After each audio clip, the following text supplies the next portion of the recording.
get through this. Easy for listening. I wasn't able to do it. Easy for dancing. I'm not a great lover of cats. That's my fear. You're a disgrace, you are. Not me. That's my fear. You're a disgrace, you are.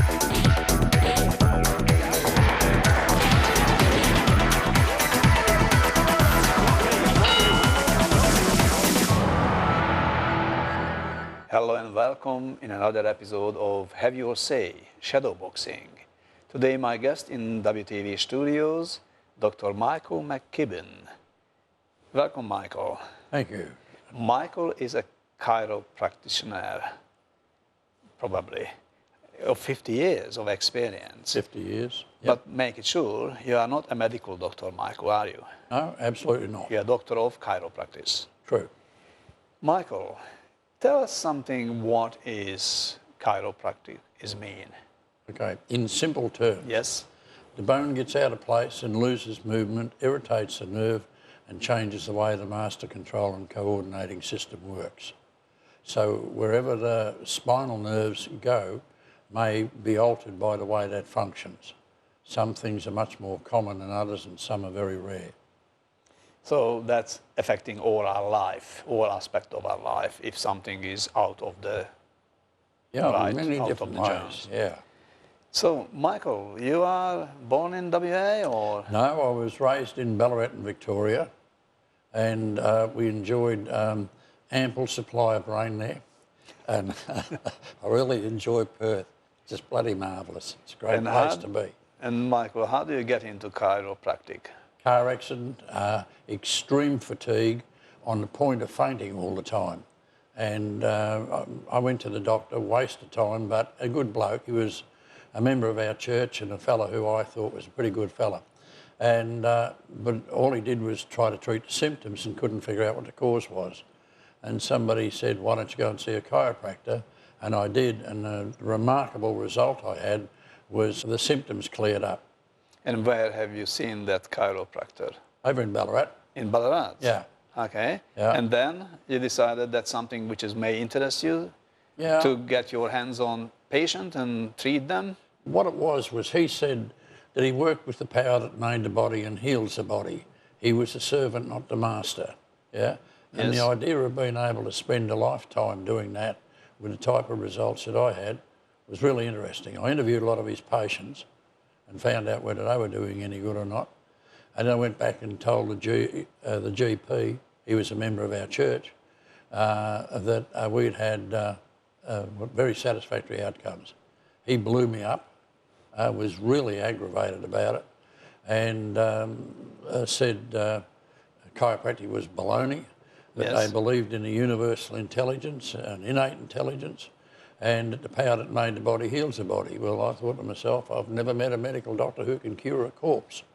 If the power ain't there, it's not going to work. Yes, Yeah? that sounds logical, Michael. So where you learned your trade? I went to the trade school of Davenport, Iowa. To the very school where chiropractic is being invented Yes, 120 years ago. absolutely great place to go at that time. It was the end of the era when they were jailing chiropractors. So to go and get sit in on a course where you were told how to stay out of jail was very interesting. Yeah, it was really And good. then when you graduated at there, what was the next step? Well, I worked briefly for a time with a chiropractor, and then a friend of mine had come to WA, and they'd recently registered chiropractors in around '66, and it was a very good place to come to. So I came and set up, and I've been pretty well in the same area for 50 years. Where is the area you're working from? I work in Attadale. Attadale. Yeah. So you got your clinic in Attadale for Yes. almost 50 years. Well, That's unbelievable. Yeah, and I still enjoy it. That's very good to hear. Yeah. So what is the ins and outs of chiropractic? You got some of these things on Okay. the table. Tell us something. How does it work? Everybody's got a spine, and it does far more than keep your brains away Some from of your the backside. politicians not. No, spineless, yes. And if I may, there's a vertebra, a disc, a vertebra, and nerves come out between. We're supposed to stay in good shape and keep a fat and happy disc. Can you pass me that, please? Yes, If Michael. the central substance of the disc, called a nucleus pulposus, comes under excessive duress because the joints lock up at the back and it carries weight in the wrong way. It doesn't last as long as it should. So they deteriorate, and as they deteriorate more and more, the spine becomes less functional. Now, there was no WorkSafe in the 60s. Yes. The Italian fishermen, the Yugoslav market gardeners, nose down, tail up all day long. The woman said to me, she put her back out throwing a bag of spuds on a truck. And I said, what layer? And she said, second layer. One woman on her own. They worked very, very hard. And those people had this sort of thing. Well, nowadays that doesn't happen. So that is a damage, physical damage. Bad damage. In physical damage. Yeah, physical damage. In the spine. Yes? And when WorkSafe came in and all of the lifting devices, this generation of people don't have that. I would see far more people with emotional stress-related disorders than I would from extreme heavy lifting. Yeah. So how the emotional stress-related disorder is getting to the chiropractic or with the spine? Is there any connection on that? Oh, absolutely. What is it? Okay, the individual gets tense because of stress, and the stress tightens the neck, upper back, and if it's really bad, they can feel it all the way down their lower back. They'll come in and tell you, I can feel that's gone all tight and in spasm. The dogs I adjust that come from dog refuge, who have been through a rough time, when you palpate their spine, they're also quite tense, and after they're adjusted a few times, it relaxes. Mm-hmm. Yeah. But humans are like that, yep. And dogs are like that. But the same principle. Same principle, yeah.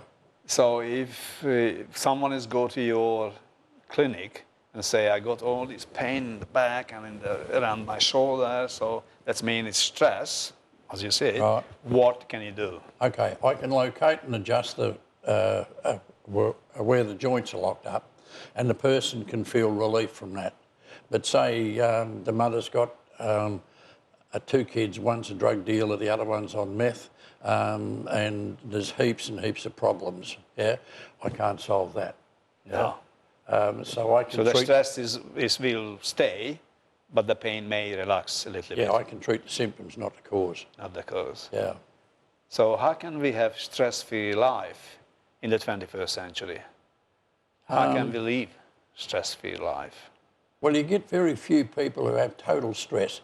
Think of it as a loading on a fail-safe mechanism. Say the power surge was going to come through this building and it was going to blow lights and do damage, but it hits the switch box, the fuse, and that safety mechanism fails, and so the building's protected.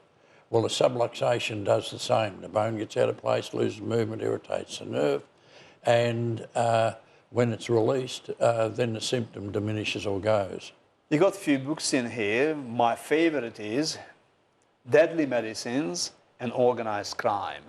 What made you interested in deadly medicine and organized crime? Well, go back a bit. I was looking for changes to the way the government handles chiropractic, and I went to meet the Minister for Health, and the liaison between the AMA and the Minister for Health was there.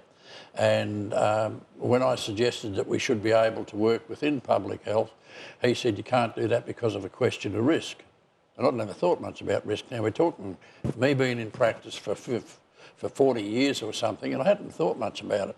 So I started to read up on it. I had read where Illich, Ivan Illich, had written a book in, I think it was 75 or something. That book That's there. the first one. Yep. And he was the one that coined the term iatro, meaning physician, genesis, mean create. Harm arising from medical treatment is distinct from the patient's disorder is called iatrogenesis. Iatrogenesis. And everybody I meet says, I don't know what it means. Never heard. Because it's not part of the public conversation. Why is that? Because the media never talk about it, the politicians never talk about it, and the real problem with it, most people wouldn't have a clue about. Now, I'm not saying societies are dumb, but most people really don't think much about this, and I hadn't. Yeah. So iatro, Iatro means physician, genesis means create. okay, so this iatrogenesis, Harm arising what from medical treatment. what does it mean in plain layman language? Harm arising from medical treatment is distinct from the patient's disorder. So say So George... if any medical treatment which is go wrong, Yeah. it's part of that phrase Yeah, and ends up with death, of course.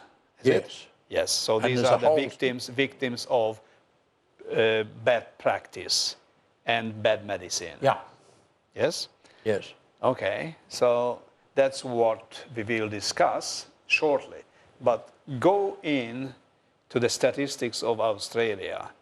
We know one thing for sure is 143,473 people died every year in Australia. It includes all the deaths. And if you're looking at the reason of deaths in Australia, we can discover lots of things involved. Circulatory system, cancer and tumors and accidents and assaults, other internal causes. Then we got nervous systems, which ends up with that. And we got respiratory, digestive, and so on. But I couldn't read that strange word of yours in this list. So you say people dying because of bad medicine and bad treatments. So where are they listed amongst the deaths? They aren't. They're not listed. No. Why? Well, this is the funny part, you see. First, I didn't know about iatrogenesis. Yes. And so I chased up about that. A fellow by the name of John Archer, an investigative journalist, had published a book called Bad Medicine. That's in Australia. Yes. So And that is the book of John Archer's Bad Medicine. he made the crazy claim that there were 50,000 Australians die per year as a result of medical treatment as distinct from their disorder. So 50, more than 50,000. Yeah. Okay. So I rang his publisher and said, I need to talk to John. I got his mobile number and I said, hey, your statistics are over the top, they're too many. And he said, not my statistics, read the references. They're out of medical literature that has to do with harm arising from medical treatment. So medical literature is dealing with this issue, but the statistics of medicine, not. No. So Okay, that's I- strange. But this book of Bad Medicine by John Archer, been written 20 years ago. yeah. Well, Has there's anything has changed since 20 damn years? sight more population, more old people, more people dying. Yeah. In here, in Australia. And what's happening in the world? Where are we in the world list? I don't Or know. none of the countries got statistics on that No. disease? I contacted colleagues in Canada and some officials in America. They can't. I'll tell you why. This is interesting. The World On Health... that note, before you're telling the story, which is very interesting, we're going for a short break. Yeah. And after the break, we're coming back with one-on-one shadow boxing. Don't go anywhere because you will learn lots on bad medicine and the organized crime.